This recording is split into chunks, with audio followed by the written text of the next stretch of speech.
So here we are at my new place. Now we are facing into South Queensland,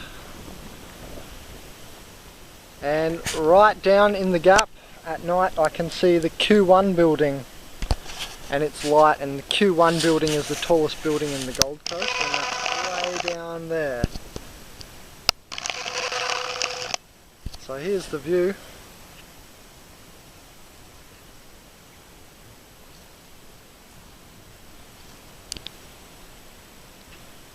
Pretty nice, and we can see way over the mountains up there.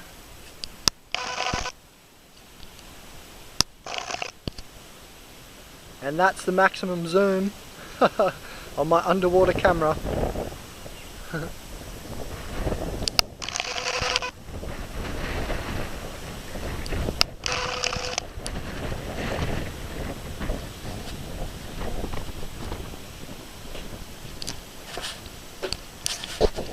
Alright, so it's also got a pool, and there's a kaffir lime tree here. So you can remember I planted one of these for Melly Blue Star's video, and I noticed it because I noticed the double leaves.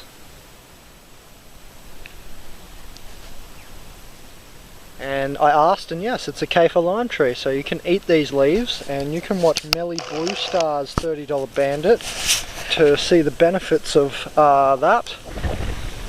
And there's a pool here, which probably won't use too much, but in summer I'm sure I'll be dipping in.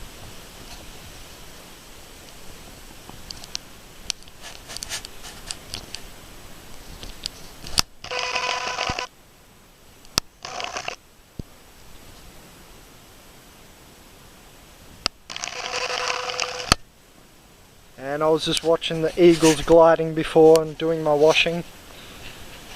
And let me show you inside in my room. And here's the two lovely dogs. Here's Bree. Hey Bree, and here's Sammy, which is usually wild, aren't you, Sammy? You get wild pretty easy. And here's inside.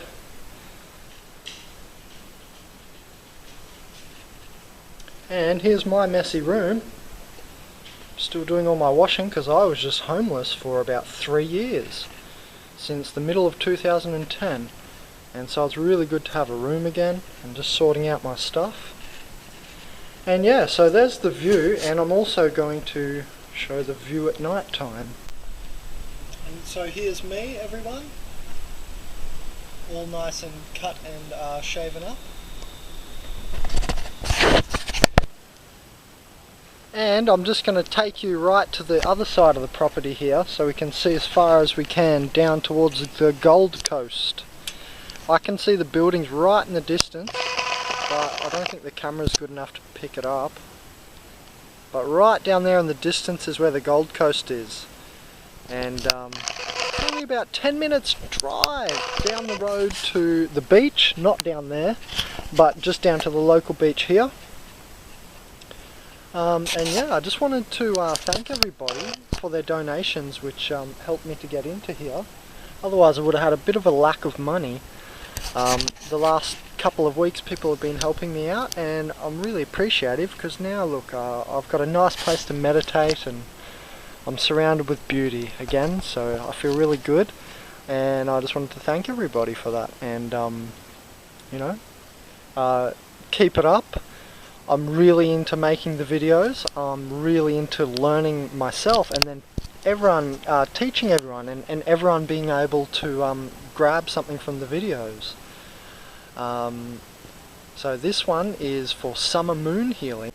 Alright, what else have we got growing on around here, you ask? Okay, you didn't ask, but I'm going to tell you anyway. So, well, firstly I wanted to talk about like this part. The lady that I've moved in with, she actually sprays weed killer along here. And, you know, weed killer is not good in any circumstance in my opinion. I never ever want to use synthetic products, unless it becomes really dire a situation and I really need to for some real reason, but there's always, I swear there's always organic alternatives. So I can't plant in there because there's weed killer in there. I'm not going to go ahead and plant in there, because your plants are what they eat, just like you are what you eat, and the plants will absorb it. So I just wanted to say to everyone, you know, always look out for organic solutions. And for instance, Mariah Starr's video has an exhaustive organic natural pest control listing, and I read off many pest control organic and natural versions. And so I might end up putting the plant down there in that nice dark soil. That's probably where I'm going to put Summer's plant, down in that nice dark soil down there along the front. Now what else we've got here is, some other people might not know, for instance, you can eat these. These are just white clover. You can eat these. They don't taste especially lovely, and I'm not sure about the white clover's nutritional benefits, but I know red clover is really good for women, and I've gone over that in a couple of episodes as well. Now here's marigolds. These are pest control flowers for slugs. The thing in them working is oxalin, and it keeps away quite a lot of pests, not just slugs, and you can eat those flowers. So a lot of people don't know that. They'll come in different colours, and like even a reddish orange and orange, and just make sure they're marigolds before you go ahead and eat them. And this is also a passion fruit vine.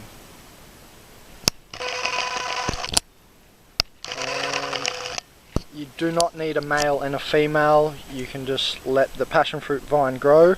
And the reason I said that is because I asked the lady and she said no, you don't need it. And I asked that because kiwi fruits need male and a female in order to get the fruits going on. So that's what's growing on around here. And there is an Australian native kookaburra. And I was listening to them do their laugh before, which is like cuckoo coo ka ka ka ka ka ka. But they've gone silent again, but there is one. Let's see how close I can get.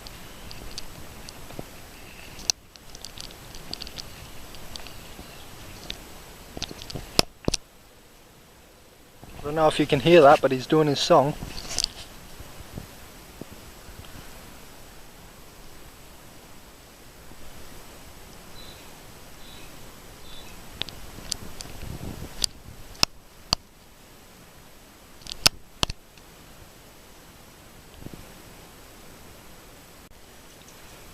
Oh, and I nearly forgot, there's this little patch of food growing on. So look at that. Yeah. And I just wanted to mention about the mint here coming out the bottom. See, it's very pervasive and invasive, and that's why in Gypsy Cannon's video, the community garden video, I mentioned, you know, be careful when you're planting mint in a community garden, because it can take over. And as you can see, there's no mint even here in this corner. Only mint's over there. And somehow, it's way over here. Coming underneath, from underneath. So you really do want to watch out with your mint, so you don't encroach on others' spaces in community gardens or something like that. There's also some parsley growing on here. And yeah, I love these guys. And oh, I've forgotten what this is. I can't remember if I've forgotten what this is, but it tastes kind of a bit spicy. I can't remember if she said it was a type of spinach or something. I might have to research it and put up a little annotation on this video, or ask her and get the annotation up after. So this one's really nice. It's really, let me have a taste. It's really spicy, I remember.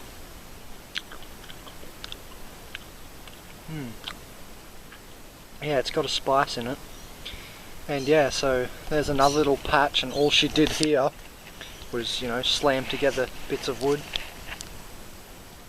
And it just sits in the afternoon sun, as you can see there. And she doesn't water it a whole lot. She's also got these set up, And so you got some little seedlings in there, and what that can do is see how the water is gathering on there, stops you having to water little seedlings as often. I'd probably still water them because look, it's got a lot of dead leaves, not much growth going on, so you still want to give them a little bit of water, but that definitely helps sometimes. It might burn the plant if you put that in direct sun like this, but as you can see, it's kind of like in the afternoon sun only. It's about like 3 or 4 o'clock here now. And there's another violet beam. They always follow me around. So there's another little patch.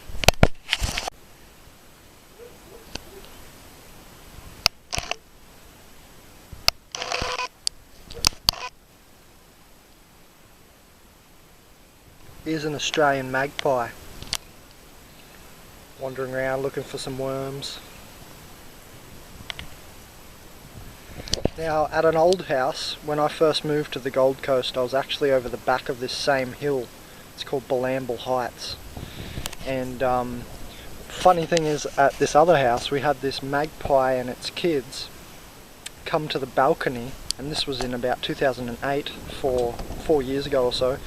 And one time I got it to even stand on my head because it had a cheese fetish, and we fed it cheese all the time, and then eventually I beckoned it onto my head by putting a bit of cheese on my head, and one of those magpies sat on my head picking the cheese off. So that was pretty funny, and they're a really intelligent little bird, so it knew after a while I wasn't out to hurt it, and it came and sat on my head.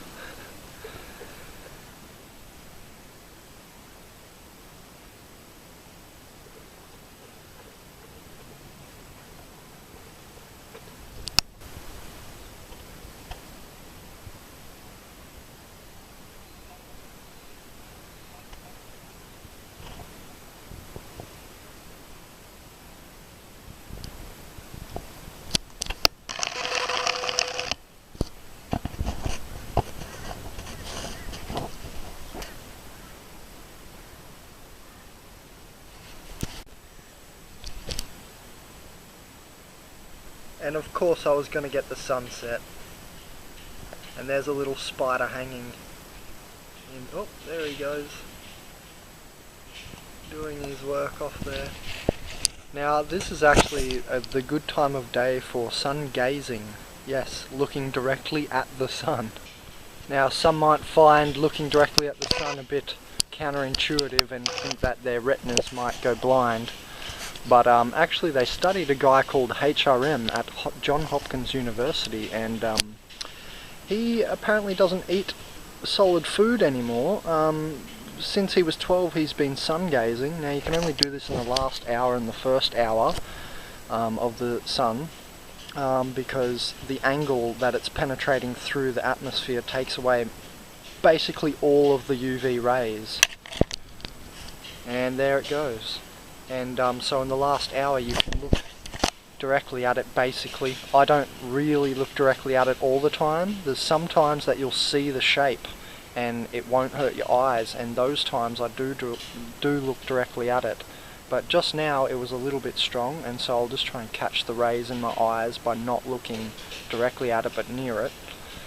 And yeah, this guy was tested and he didn't eat anything at the university for 10 days, and I mean the longest fasting record is 40 days or something, so it's not a complete test, but yeah, he says he's been doing it since about 12 years old, and he teaches people how to do it, and you can find that information on Conscious Knowledge page in www.consciousazine.com.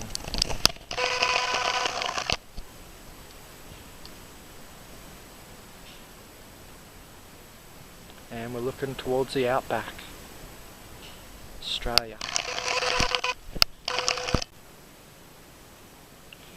Oh, and by the way, have a look at the passionfruit vine only 2 weeks later from when I first shot it 2 weeks ago. It's already raging. That's the passionfruit vine all along there, and that'll produce about 250 pounds of fruit from November to May in North New South Wales, Australia.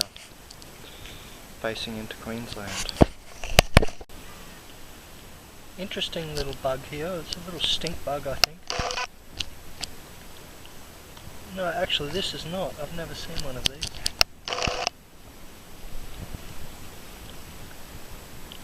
It's hiding under the kaffir lime leaves.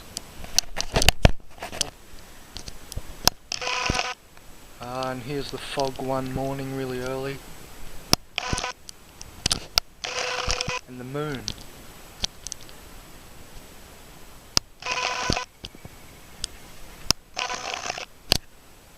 That's the moon.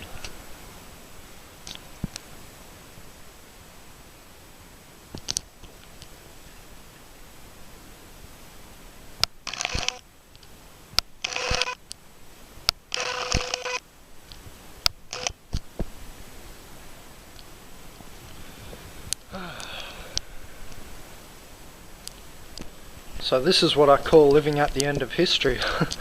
You've got a disconnected computer, you can just be on that without connection to the earth and for 2 hours and I can make it rain.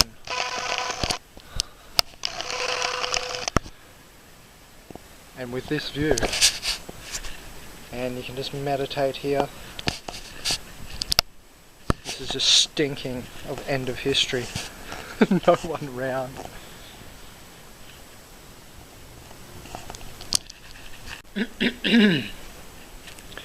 So we've got a clay filter here, and you know, in my opinion, the clay filter is pretty good. This is not my one, but so that's what it looks like. I'm not sure exactly what it filters or how much it costs because it's not mine, but yeah. Really nice tasting water, and I could taste the difference from this one being much nicer. It's like the water's more supple and more nourishing than the one at my university.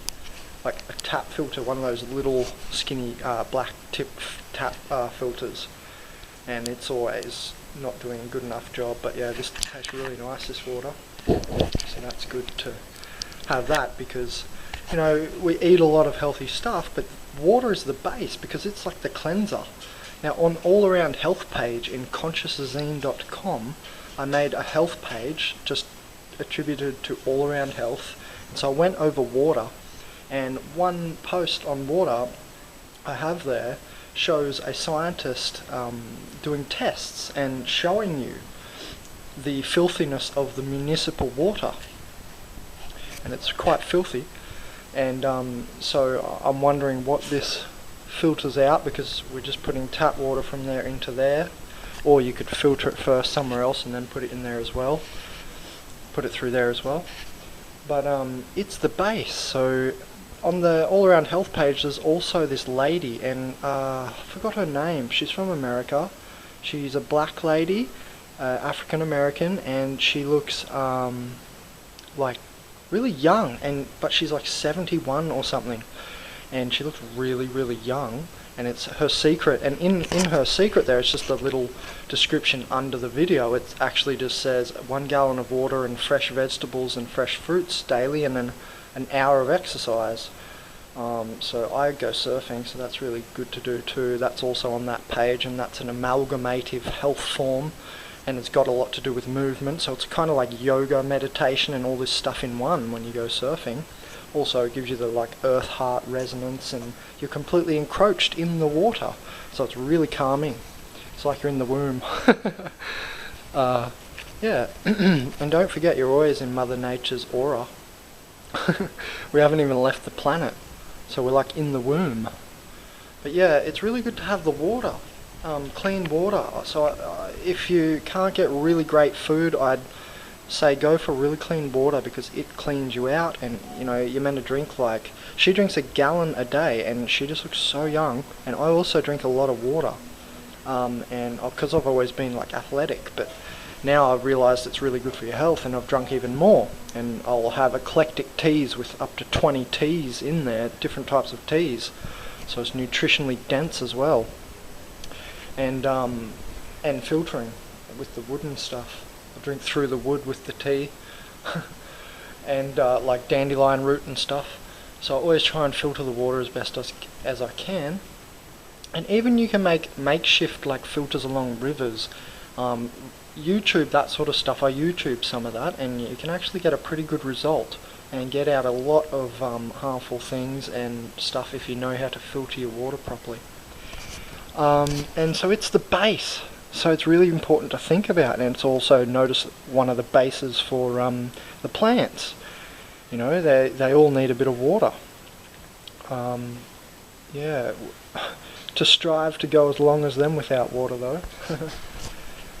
So you can go to consciousazine.com and go to the all around health page, and there's a lot of information on the water and similar stuff, and some of the stuff I mentioned on there, because I think that's really, really important. And now, so in Australia I'm pretty good with the water here. Like, sure, it's got the chlorine and the chloride or whatever and all that sort of stuff, but we don't have high parts per million, we only have 1 to 2 parts per million fluoridation, but apparently the guy I'm living with, who's like 65, he said they took it away here now, so there's no fluoride in the water here now at all.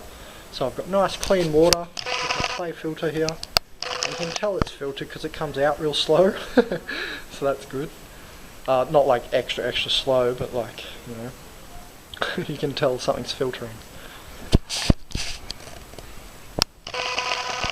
And you want to water the lawn once in a while so you don't get wildfires like out there. Something's going on out there. This is Australia. That looks like over the back of Currumbin Alley at the Gold Coast. Alright, so have a look at that page, all around health page, really good for your health. And I will swallow water a lot. The Buddhists and a lot of meditators just in general talk about water to do with meditation.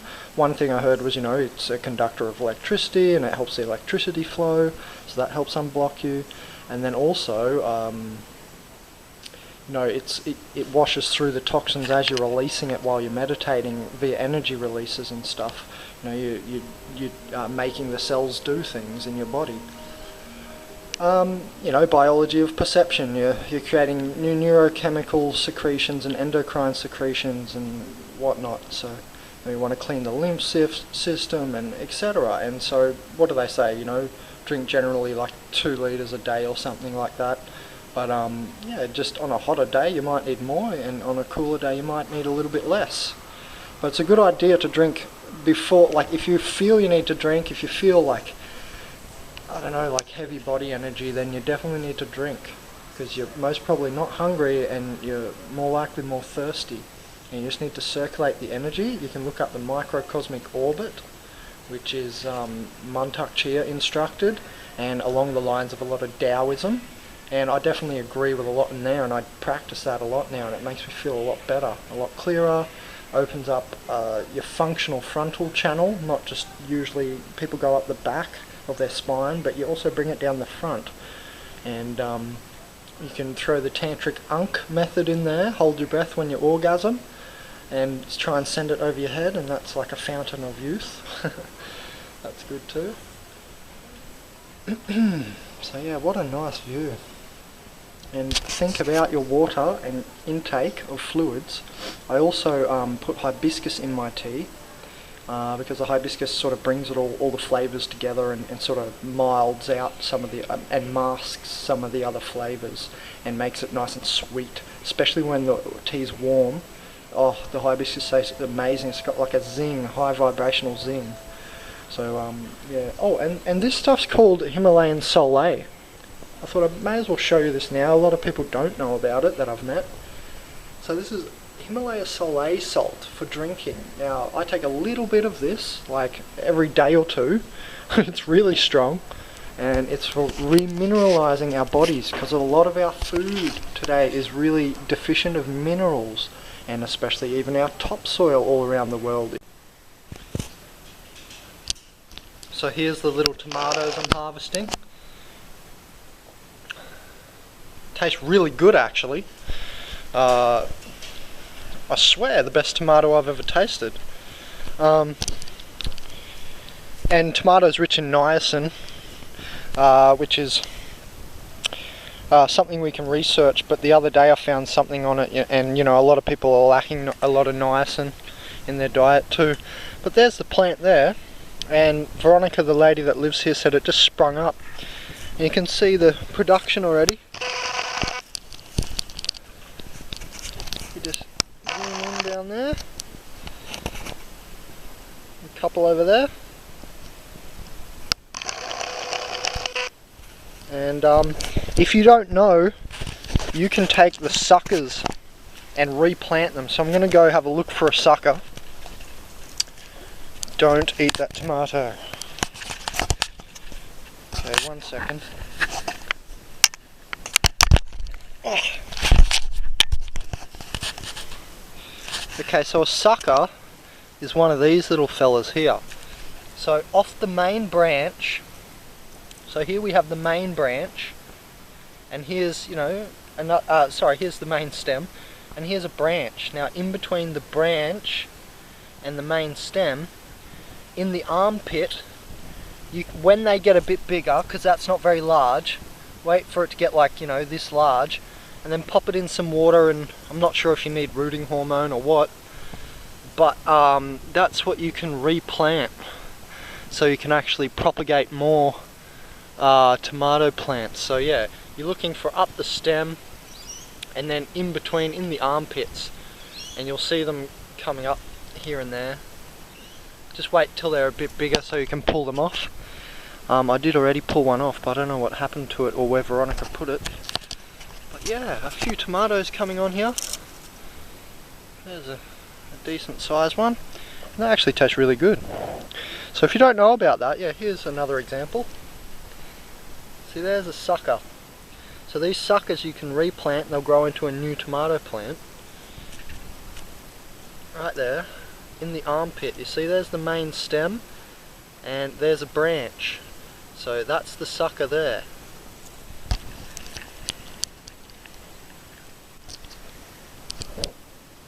So there's one of the planes, little light plane there. See that one? We give them one of those because they're the guys that have been chasing me in the bush for years, and now I have a lovely home. And what's funny is this guy Riser from the Gold Ring, Game of Enlightenment and Abundance, recently said, you know, leave them to their occupations, lol. These hard, dense people, because, you know, I just fought the tech spirit war, and I had the spirit, and, you know, obviously they have the technology. Now I was growing cannabis sativa, and I was homeless for 3 years before this, and so it was quite funny to see them always time their flights and hover over me with the chopper, and, you know, while I'm out there, and they'd come with cars too. I was just too good, they couldn't get me. So, you know, I single-handedly circumnavigated 4 police stations, Murwillumbah, Kingscliff, and the Australian Federal Police right at my university campus at the Coolangatta Airport. So you're talking to a real live revolutionary, mother uckers. And so now it's really funny to see them fly past, and I'm just sitting here with my mad view, just going, suck shit. Because they're not immortals, they're not going to be integrated into the species, the morphic resonance of the field, of the species, of humanity. And I know I am. And it's just really nice to, and it's really weird to see that someone like Riser could predict. How could he predict? And also what's funny is this was months ago when I started indeed leaving them to their occupations. I didn't grow the last year, so the last 8 months or something. And it's always synchronistic what Riser has said on the Gold Ring. So he's actually for 4 years now been my #1 reference because of the visuals for the third eye and the times, like how relevant the visuals are to the times. They seem to have codes in them, in the visuals and so forth. Now he was right about everything as far as I saw, and his words is some of the most complex words out there at the moment. And it's very mixed match of stuff from all sorts of thinking, and It's called Goldring, the Game of Enlightenment and Abundance, and that's actually what all of us way showers and star seeds and light workers and rah names, monikers.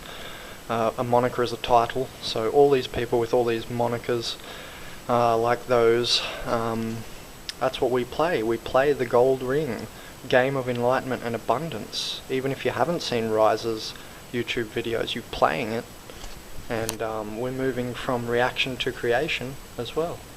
This is game 2 of the universe post Genesis Singularis, which was the 2012, when Terence McKenna's time wave is calibrated to 2012, history lined up from, I just think it's funny how things seemingly are predictable like this.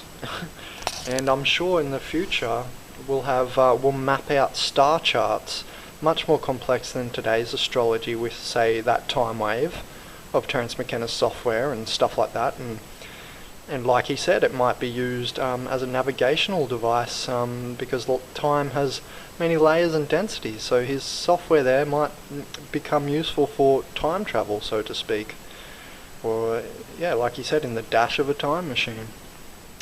So, but I don't know, I just think it's really weird that people can predict my life. I feel like a puppet of Earth and nothing but a cell. So I call it the Madre, the mother. And so that's Spanish for the mother, meaning Earth, and I'm dirigible. I like a McKenna analogy. Terence McKenna said, I imagine it on the end of history now, 2012 and 2013. He said, I imagine it to be like iron filings when a magnet moves beneath the surface. They stand at attention, and it's called dirigibility, being capable of being steered or guided. And I just think it's weird, because there's many people who will affirm this in their own life, who are listening right now going, yeah, I know what you mean. I feel like so guided sometimes. And yeah, well, my life has really been like that, and as the compression, the end compression occurred, it just really picked up into that end date.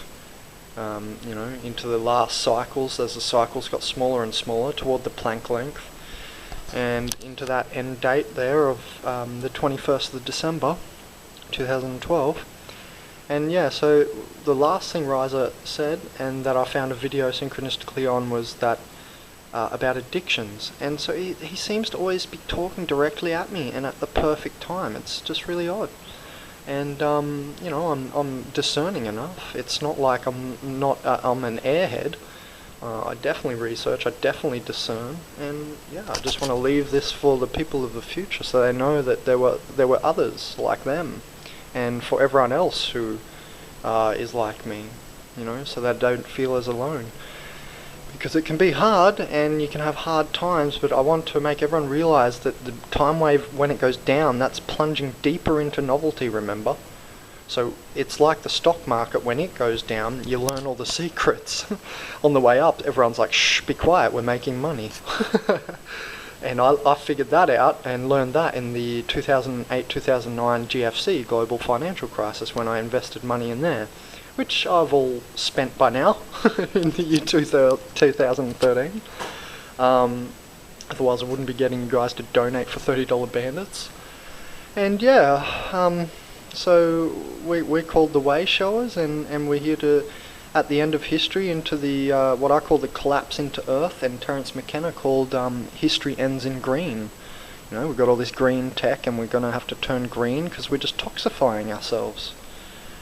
And yeah, so there was one of the planes, guys, because a lot of people have heard me talk about them over the years while I was doing it, living in my car and circumnavigating past these guys in their planes. And there was points, like in 2011, they had my every position every day, and I could barely sleep. There were so many planes coming over me. Like I was staying at rest stops on the other side of this hill in the valley in Murwillumbah and so forth. We're facing into Queensland now, so in North New South Wales. I just wanted to show everyone those little planes, because they're the little light planes that are charted out with the Australian Federal Police on there, or they must have a pilot who is a copper as well, you know. Or, you know, they put a cop on there with the pilot. I'm not sure exactly how it goes down, but they are 100% looking at you, because this is the area of Nimbin, the anti-marijuana prohibition town. It's the only one in Australia, and that's just behind me, south west, about an hour. And I go there because they have good food, not these stoogey corporation packaged product foods. They have like really nice natural fruits and large varieties that I don't find anywhere else, and so forth. My battery's about to run out, so I just wanted to show you guys the plane. And if you think I'm tripping, no.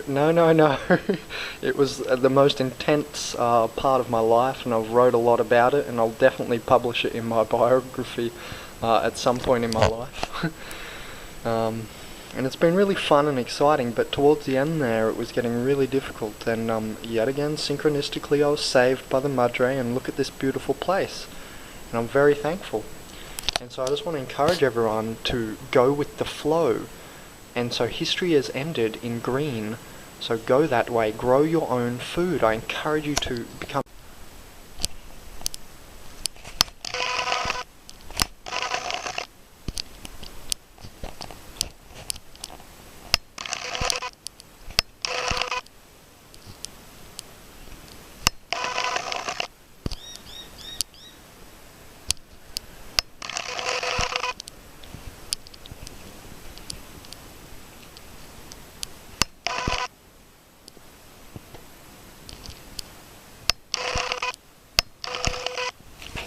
Okay, I finally got the Moringa tree, and that's it there. And in India they call that the tree of life. And this is for summer moon healing, $30 Bandit video. And I finally got it, and we're going to break down the nutritional content on the internet for you on my website.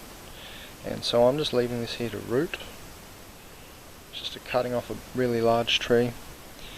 And I'm leaving it here to root in this bucket. I'll probably change the water now and then. If it doesn't go with rooting within, I don't know, about a week or two, then I might buy some rooting hormone. And just because I don't want this to die, because it was annoyingly difficult to get. And they could have just went and chopped me off a piece the whole time out the back. But one of the guys kept putting it off, so I finally got it. And it's good, it's got new growth on it and everything. It's always good. And so you'll be able to tell if it starts growing real easy, because that'll grow a bit. So I like that. And yeah, so this is a really nutritionally dense one, and for summer moon healing. G'day everyone. So we are on the Your Natural Paradise page in consciousazine.com. So you just go to the More menu. You might have to tap it, move away, then you can scroll down with the down arrow key on your keyboard, or mouse down. It's right down near the bottom. There it is, right there. Your Natural Paradise. That's the page we're on right now. And this is where I put all like plant stuff, all plant knowledge. And don't forget, if you go right down to the bottom of this page, there's also going to be a next page. I haven't started anything there yet. A notes page which has stuff, and a reference index page. So you can just click into those too. There's my YouTube series, $30 Bandit. There's one of the videos. Okay, where are we going? Moringa. So today we're looking for the Moringa tree, and I know there is a post I already did on it, so we're going to have a look for that.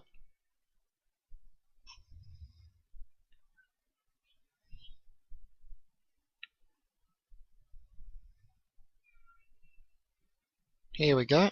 There's the Moringa, also called the horseradish tree. So I'm going to Control plus my screen. Oh no, actually I think that wasn't good when I did that. It came up all blurry, so I'll leave it normal resolution. So this is the Moringa or horseradish tree.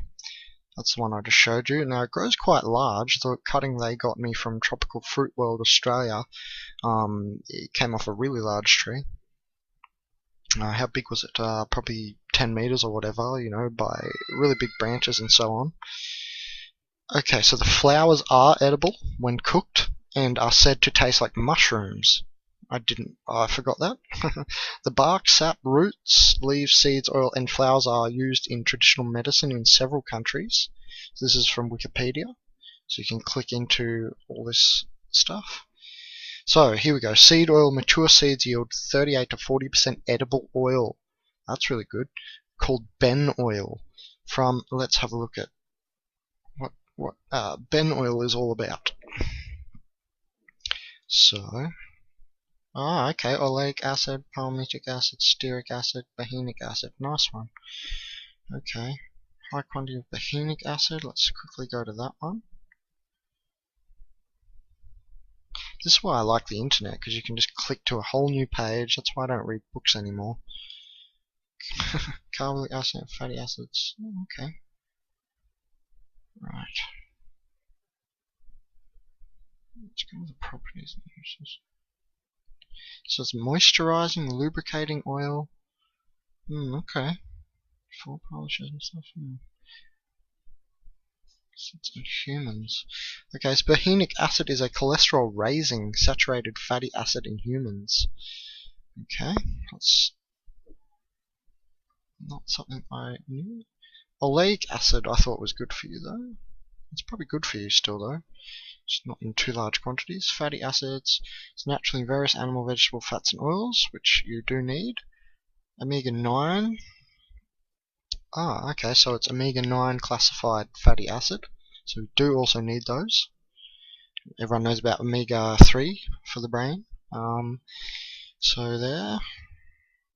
That's one thing in there. The refined oil is clear and odorless and resists rancidity. So that's good. Seed cake remaining after oil extraction may be used as a fertilizer or as a flocculant to purify water. It's a flocculant. A flocculant in the field of chemistry is a process wherein colloids come out of suspension in the form of a flock or flake. Okay. Well, we can have a look at quickly what a colloid is. Just getting off the subject a bit.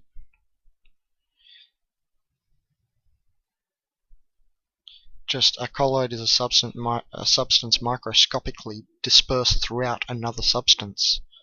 Okay. So the seed cake remaining after oil extraction may be used as like a water purifier. Moringa seed oil also has potential for use as a biofuel, and so that's interesting. It's a water purifier when we talked about water in this video, and I've only just now, right at the end, found this. Cool. One author stated that the nutritional properties of moringa are now so well known that there seems to be little doubt of the substantial health benefit to be realized by consumption of moringa leaf powder in situations where starvation is imminent. There's some references for that. Moringa is ongoing and actually it would grow, it's a pretty hardy tree, it would grow in quite a lot of places. Moringa is undergoing preliminary research to reveal potential properties of its nutrients and phytochemicals, some of which include antibacterial effects in vitro, improved glucose tolerance in rat model of diabetes, inhibition of Epstein-Barr virus activity in vitro, and reduction of skin papillomas in mice. And there's some more links. Okay, now I think this is where we get into the what it actually really has in it. Besides that stuff down here, it shows you how nutrient dense it is. It really exemplifies the term nutrient dense. Okay. Among the many benefits we hear from our users, the most notable are increased flexibility and mobility and reduction of pain and swelling in joints. So it's a little bit anti-arthritic, moringa too. And these Ben oils and the oils in moringa, I bet, are the main protagonist there. Increased physical recovery time from bruises and other injuries, greater concentration levels, alertness, and an overall boost in energy and clarity. And perhaps most interesting of all, an increase in emotional stability, personal resolve, and determination. So some alertness and stuff. This does indeed make sense chemically because of the endocrine system, which influences hormones, moods, and emotions, requires a complex trace nutrient profile for optimal performance. Now, earlier in this video I was talking about how around in North New South Wales, I think they took out the fluoride from the water, and everyone knows the link to fluoride in the water and this calcification of one's pineal, or the endocrine system. Because that's the main neuroendocrine secretive gland there, and secreting things like all our hallucinogens for REM sleep, like DMT and melatonin, and all things like that, bufotenin, whatever, dopamine, all of these things are to do with the pineal and endocrine system, and neuroendocrine secretions, which are for hormones, moods, and emotions. And so it's saying here this system requires a complex trace nutrient profile, and so something that moringa leaves are particularly well suited to provide. So that's interesting. I forgot about that section as well, and we've interestingly covered it when we talked about water before. Nice one, how it comes together. So 20 ounces of moringa powder, $52 gram for gram, and that's why you want to grow it. You see, that's why I put the price there, because that's expensive, and so that's why you want to grow it and get it for free. And you break these leaves down into powder, and that's the best way to have them. Put them with a shake. It's sort of like that Vital Green 76 ingredient mix, because it's so nutrient dense, this moringa. I've got a short video on 76 ingredients Vital Green mix, which is something you put in your water. Has 76 ingredients in it, like antioxidants, enzymes, all this stuff, all good stuff from veggies and fruits, and vitamins and minerals, and all this stuff. So that's 76 ingredient Vital Greens. That's another video I've got, but I'm saying this is similar. And so the Vital Greens would also be good for the neuroendocrine system. So the moringa, 20 ounces of moringa powder, $52. So hence we want to grow it ourselves. Gram for gram, 10 times vitamin A than carrots, 15 times potassium than bananas, 16.7 times calcium, 8.7 times the protein of milk, 3 times the iron of spinach. So that's how nutrient dense moringa is. And there is one of John Kohler's videos from growingyourgreens.com talking about it. And there's some images and how to dry the moringa and make green powder, a new raw superfood. Link. So I hope you enjoyed that video, and thanks for donating, Summer.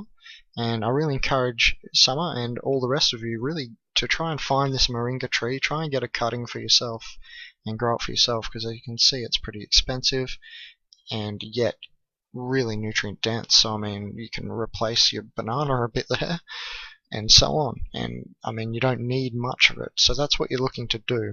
There's something I always say about meat eating. If you eat meat, you fill up a lot on meat, and then there's less nutrients. Say you put this in your stomach instead, well, that'd be much more nutrient dense than a slice of meat, for instance. Too bad it doesn't have hold on, what was the iron content? 3 times the iron of spinach. Oh, so it does have quite a lot of iron in it too. So if that's what you're wanting out of meat, this is a good one for supplementation help to do with getting off meat.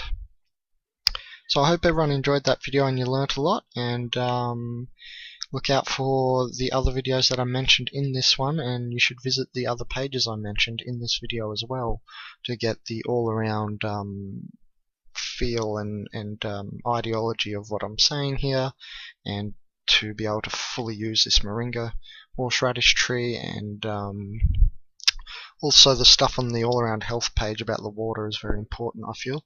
So have a good day everybody, and I hope you enjoyed the video. Thank you for donating, Summer.